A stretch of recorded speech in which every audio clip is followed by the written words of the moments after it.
Tensores en coordenadas ortogonales curvilíneas.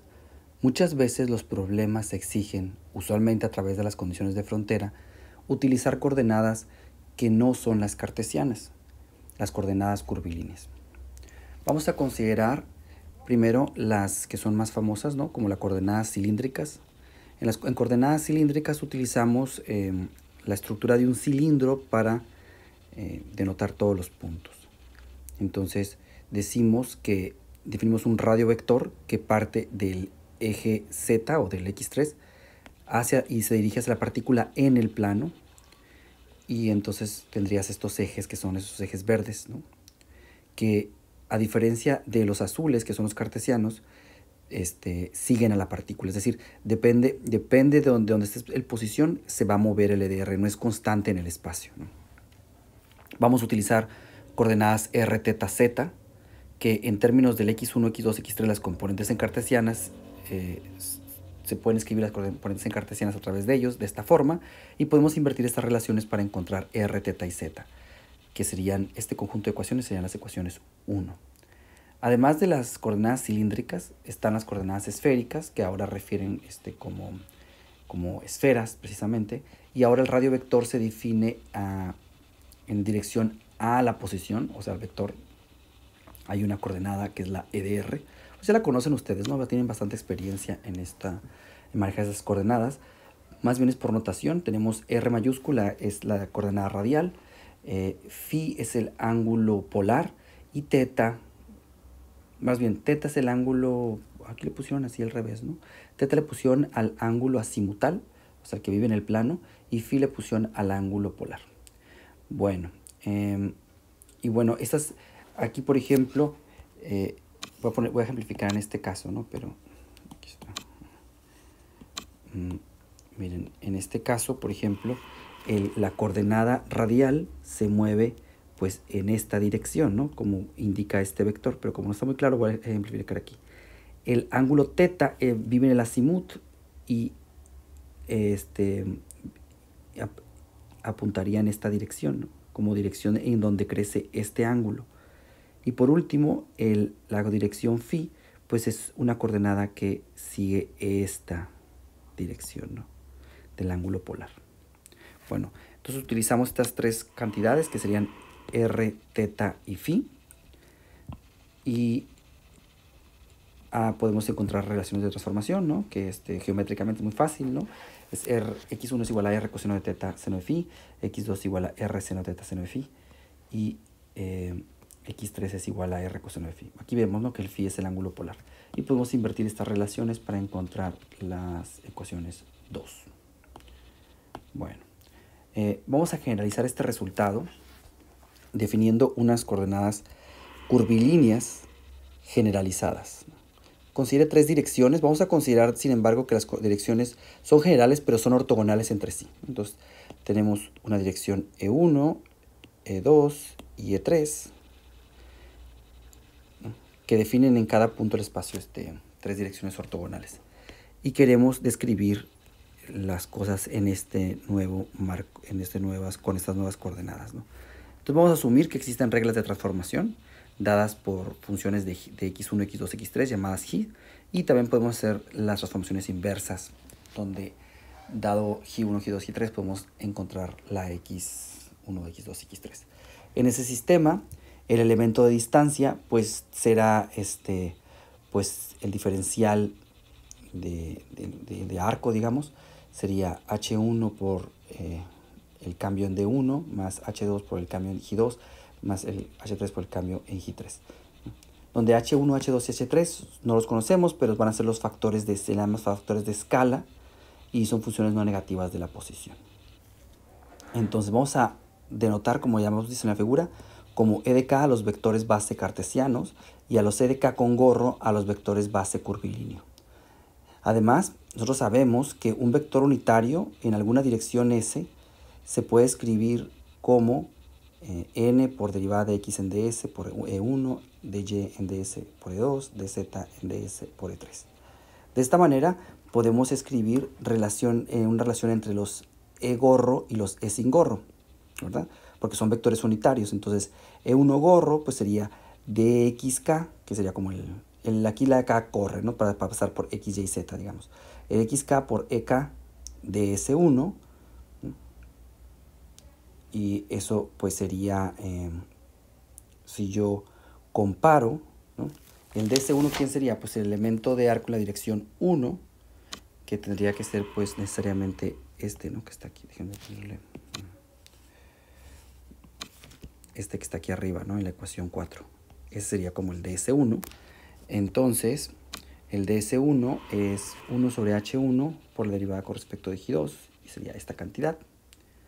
Similarmente, el E2 gorro pues sería dxk con respecto de S2, y el E3 gorro sería dxk con respecto de S3. Aquí hay una suma sobre k, ¿no? Está puesta. Y similarmente pues sería 1 sobre h2 derivada de x con respecto de j2, y 1 sobre h3 derivada de x con respecto de E3. Este sería el conjunto de ecuaciones 6 que nos da las relaciones entre los vectores unitarios con gorro y sin gorro, o sea, o del sistema curvilíneo y del cartesiano.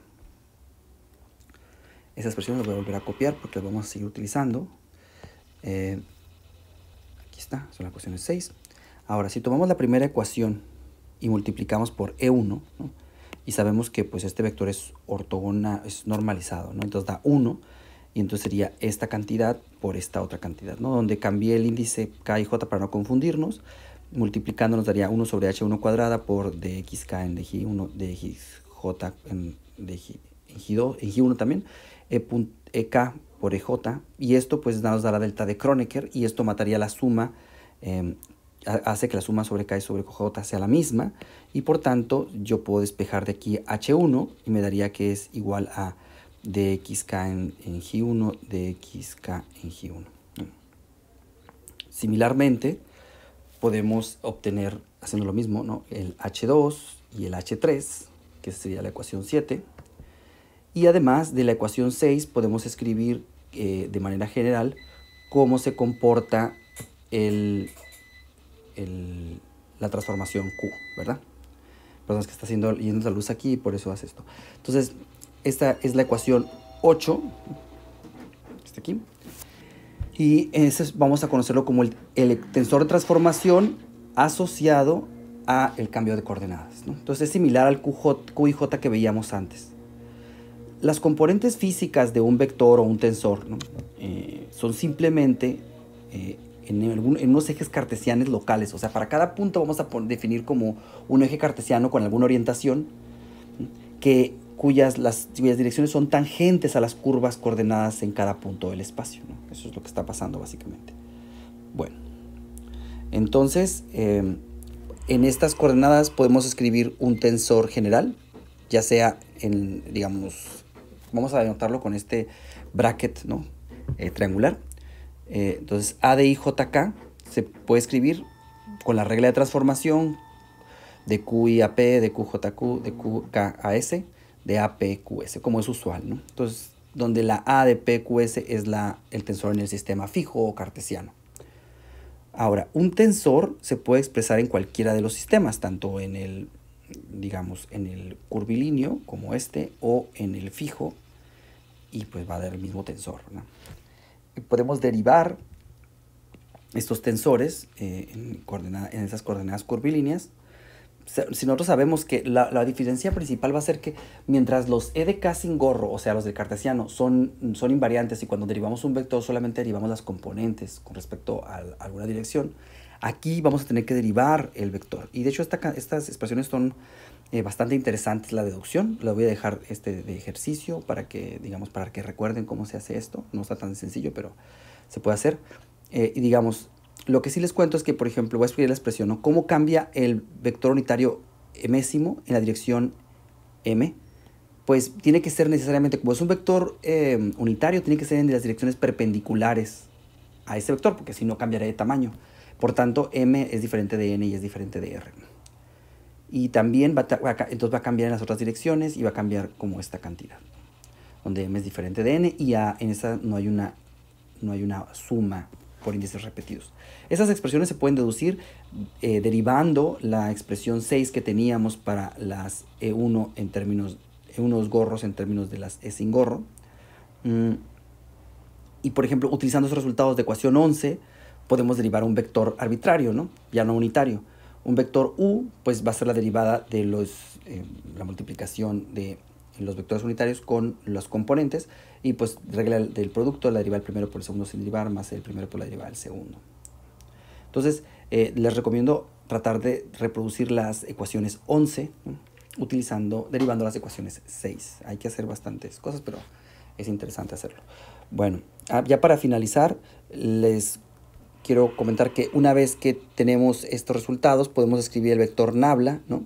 Que nos dice que el E escrito en la base curvilínea, que nos dice que 1 gorro es igual a 1 sobre H1 por la derivada con respecto a G1, E2 gorro por 1 sobre H2 por la derivada de H2, pues es el diferencial, pues, ¿no? en esa coordenada. Y los H se pueden determinar a través de las reglas de transformación o bien de manera corta de esta forma. Una vez que tenemos el nabla, pues ya podemos escribir el gradiente, la divergencia, el laplaciano, el rotacional, etc. Y con eso cerramos este video de recordatorio y este tema de las matemáticas preliminares que vamos a necesitar para escribir los medios continuos.